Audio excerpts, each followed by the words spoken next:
What do you do when somebody comes into your business or into your sphere and they say, hey, I really want to do this, but, and they start doing the but game with you, or the I need this, I need that first. What do you say? That's their fear talking, because we'll always find reasons not to do something. That's the logical part. And it is the devil on our shoulder. It's the justification of why we can't do it, which means we're not committed. If we're committed, there is nothing that's going to stop us. Nothing.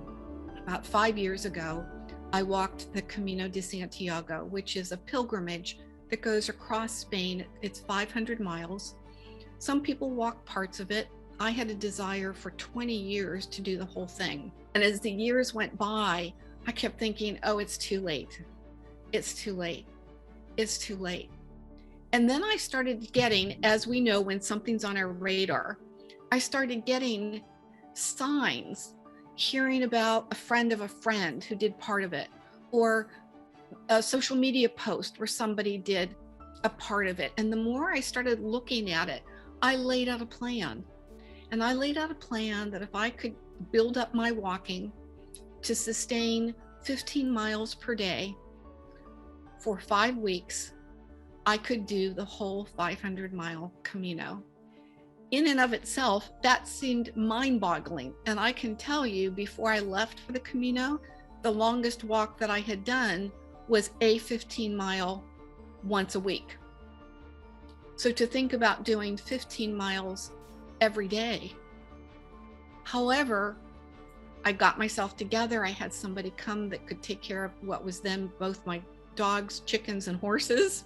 And I flew over with the mindset that there's a possibility I can't do this, but come, pardon the French, hell or high water, I am going to do my level best to get up every morning and walk that 15 miles. I would say the first week was the hardest, which is very typical because that's the physical part.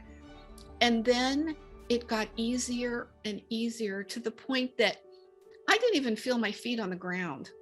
I was so engaged with the scenery and the sun and the smells and the experience and the buen camino that you say to people as they pass, and to go through the different towns and to have the different experiences, so that when it was time, when it was a couple days before I was due to arrive in Santiago, I didn't want it to end. I didn't want that experience to stop. And I can tell you that I did it with no blisters, no injuries. And it's a living example for me to be able to share with people that when you're committed and you get things set up right, which for writing a book, you need to set up the times that you're going to do this. You got to schedule it in.